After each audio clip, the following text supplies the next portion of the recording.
Hello everyone, আজকে আমি আপনাদের সাথে শেয়ার করব টাটকা গরুর মাংসের স্টেক, মজাদার ও সুস্বাদু সহজ রেসিপি। গাইস, আমি গরুর মাংসের স্টেক বানানোর জন্য বেছে বেছে রান্নার মাংসগুলো নিতেছি। অ্যাকচুয়ালি মাংস লাগবে, কোনো হাড্ডি থাকা যাবে না। তো সবটা মাংস আমি ইয়ে করলাম, ভিজায় রাখলাম। এখান থেকে না পজিশনটা ভালো আছে, এগুলোতে হবে।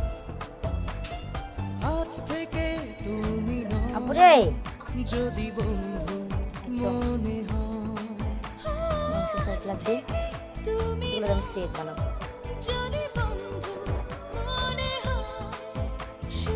আপনারা প্রথমে মাংসগুলো ভালো করে ধুয়ে তারপরে টিস্যু বা কোনো পাতলা কাপড় দিয়ে মুছে নেবেন। তারপর কিছুক্ষণ রাখার পর গোলমরিচের পেস্ট নেবেন। আসলে এটা অনেকেই মনে করে যে আহামরি